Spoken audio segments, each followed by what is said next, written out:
Caster, publisher of the Trends Journal, author, business consultant, and just a thought leader in the alternative media space. And, I had to have him back here on the show. We seem to be having these escalating events, violence and chaos across the world. Seems like every other day here, and I want to get his thoughts on this. First of all, Gerald, thanks for joining me. Well, always great being on with you. Thanks for having me. You know, sir, it's alarming me looking at what's going on globally. It just, no matter where you look, we are seeing problems, whether it's between race relations, governments, citizens revolting and protesting against their governments, the Brexit. You know what? Is this a sign of simply the crumbling financial environment?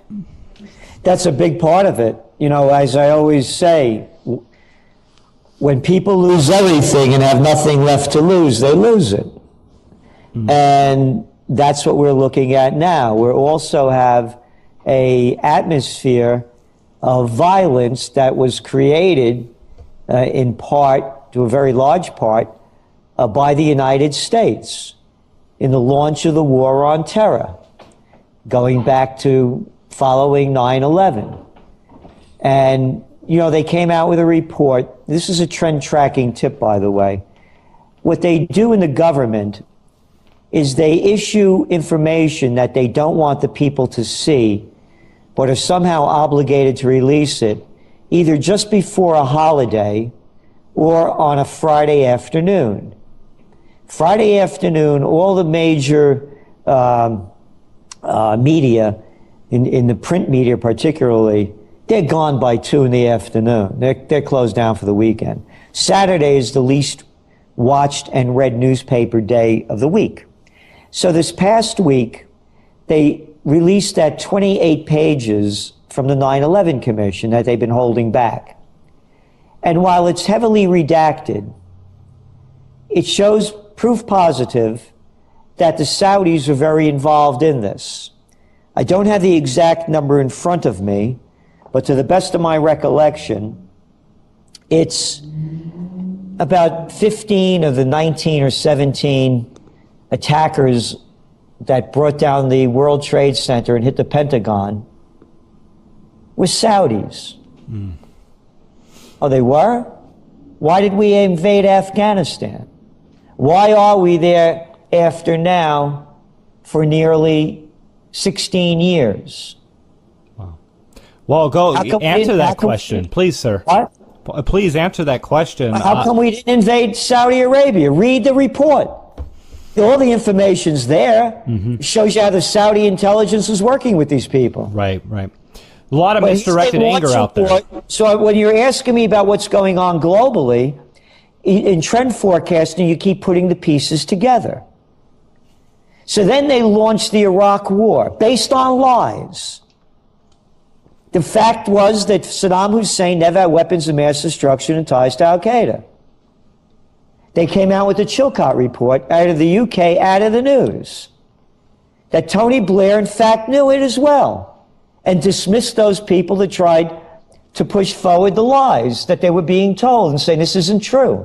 Even their intelligence agency said it was being pumped up. So now let's look at the situation globally.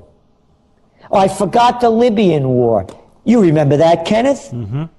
Yeah. Obama was going to launch a humanitarian mission, destroyed the most prosperous nation in Africa, and turned it into a hellhole.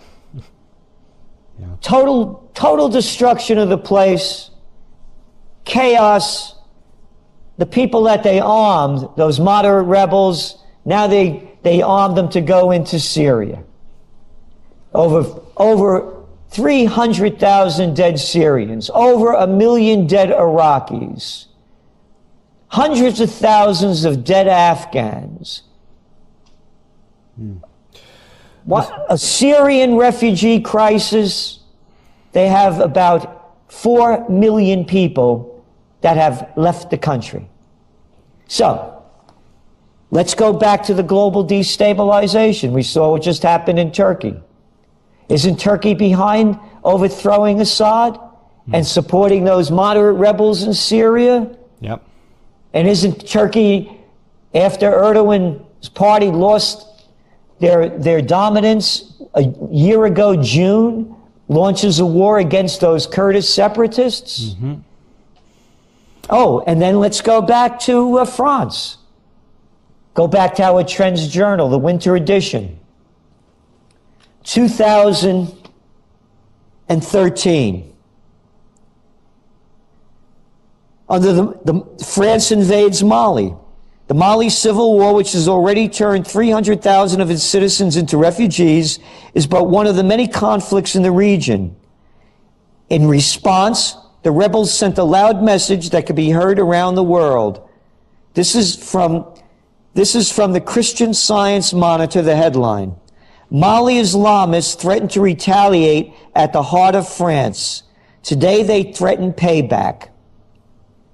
And we went on to say, as we go to press, French President Hollande, with support from President Obama, has launched airstrikes into Mali and sent French ground troops to attack rebel forces. What are you doing over in Mali? You can't get over the French colonial trip. Wow. Oh, how about you also went into Niger? Niger? Where's that? Oh, it's the place with all those uranium mines. And who has more nuclear power than any other country? Couldn't be France, could it? Right next to Mali, Niger is, isn't it? Right on the border where they launched these wars. So what you have a situation beginning with George Bush Sr., who launched the first war against Iraq that brought bombs and occupation and drones, slaughtered millions since that time, carried on by Clinton, carried on by Bush Jr., carried on by Obama. Obama's reportedly killed 4,000 people, according to Reprieve, innocent civilians with drone strikes. You think that this sets the stage for aggression fueled by vengeful barbarians? People are mad. People are mad. Then put the other part together. Yeah. Look at the numbers. Do you know 62 people in your life? I do. I know where you're going with this. Right. 62 people have more dough than half the world's population combined. You think people feel that they've been shafted? Yeah. Take a look at the United States. 95% of the wealth created since Obama got into office has gone to 1%. That's a fact. Go around the world, look at the facts. They all come out. The proof is there. The standard of living has dramatically declined globally. Yeah, it sure has. And you know what, Mr. Celente, when it comes to these 1% of 1%, they own assets. And, interestingly enough, we have U.S. equities hitting all-time highs here in the face of such disastrous fundamentals. And I got to ask you, does it shock you seeing the markets the way they are right now? Yeah, I've gotten over the shock because the market should have collapsed back in 2012. And the only reason they kept going is because of zero interest rates and quantitative easing. And whether it's from China, you know the debt level. China was what? About 300 billion total debt. 500 billion, excuse me, back in 20 years ago.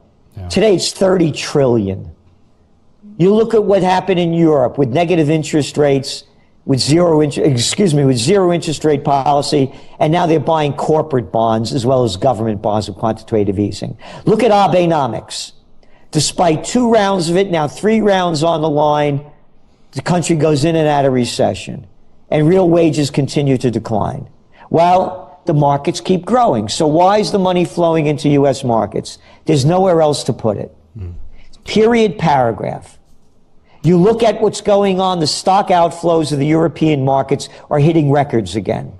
Look at the problems that the European banks are in, particularly the Italian banks. Look at the value lost, whether it's Deutsche Bank, Societe Generale, Monte dei Paschi, name the bank, record losses, stock losses. So the people are putting money, building the United States markets up, because there's no other place to put the money, and this is being looked as a safe haven. And let's go back to what's boosting the markets. Merger and acquisition activity. You just saw a big one the other day with the Japanese company buying the English chip company for $31 billion. Then you look at the stock buyback levels. They're hitting all-time highs again in the United States. It's like 150 billion in the first few months of the year. So that's what's driving the markets, not market fundamentals, not when you look at the PE ratios, not when you look at the total earnings. They pump up, oh, JP Morgan did well, this one did, yeah, but how about all the rest? Mr. Celente, I want to ask you about gold here. Is it going to be multiple Brexit type events throughout the next year or few years that causes precious metals to have these big run-ups, just like we saw during the actual Brexit this year? Well, again, when you look at the run-up, it was going on even before Brexit, Kenneth, and it was gaining strength. Brexit gave it an initial boost, and then it's come back down as the Brexit fear has subsided as well.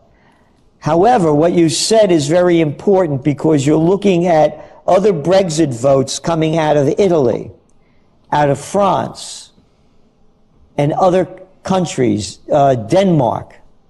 They're talking about it in Hungary.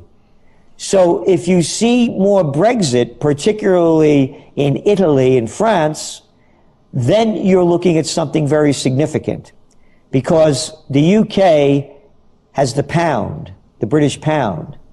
Italy and France are on the euro. They Brexit, sayonara euro, it's over.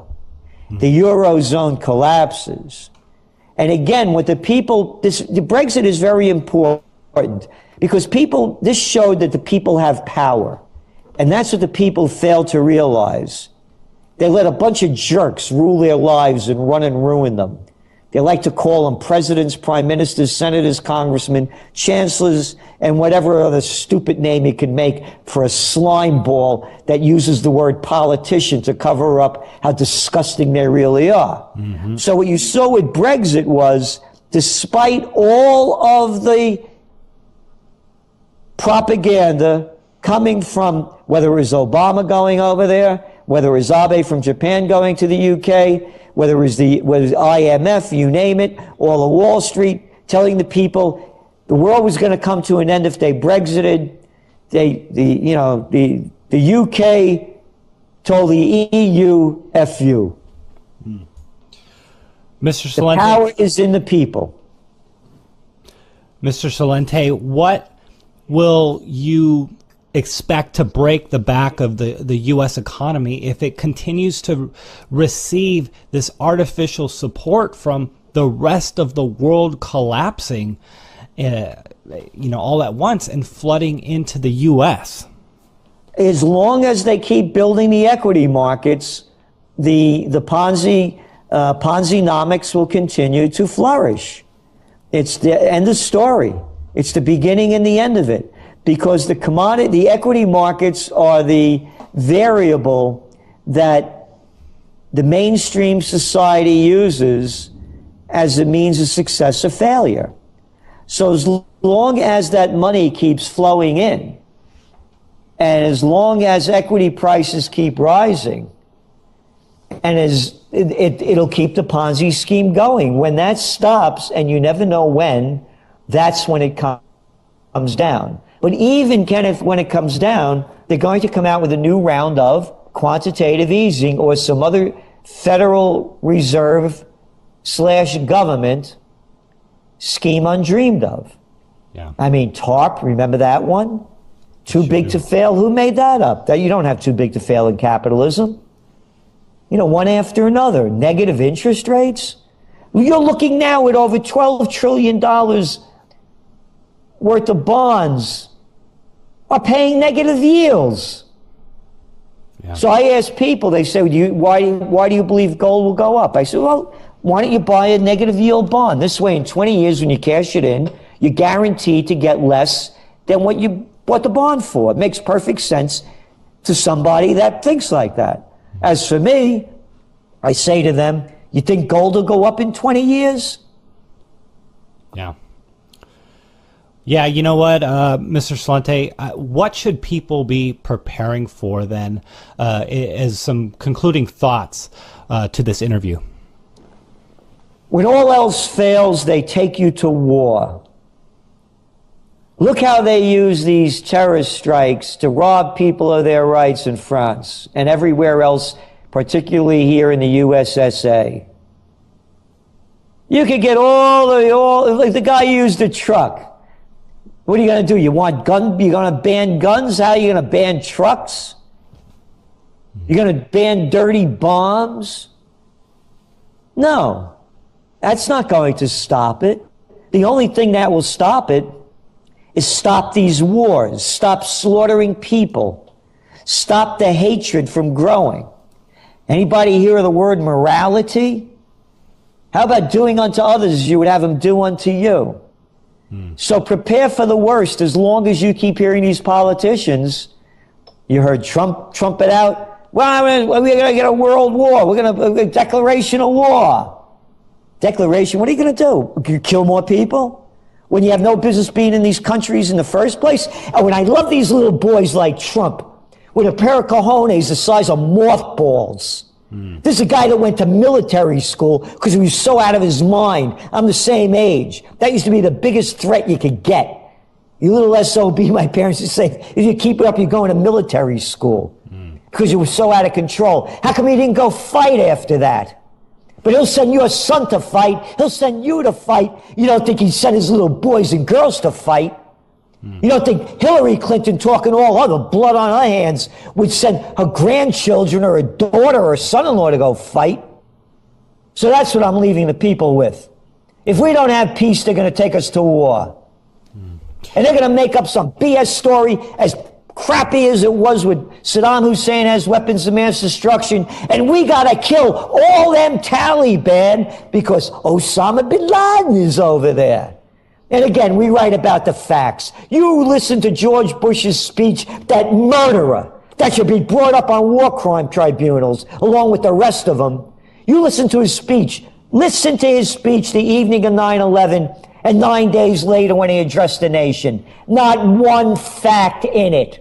Only hatred, innuendo, and stupid lines that people that were only could believe if they were so covered with fear that they would listen to lines like that and believe them.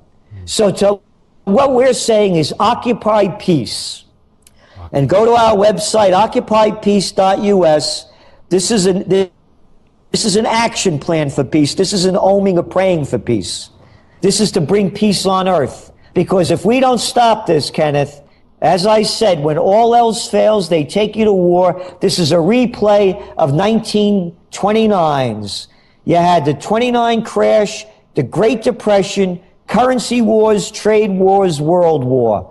You had the Panic of '08, the Great Recession that we the people have never gotten out of. Only the rich have gotten richer. Currency wars, trade wars, and listen to them talk about World War. We gotta stop Russia. We gotta stop them Chinese. You guys haven't won a war since World War II. Yeah, but we're gonna create bigger and better wars. We lost those. We'll destroy the world this time around. It'll be the war that Albert Einstein,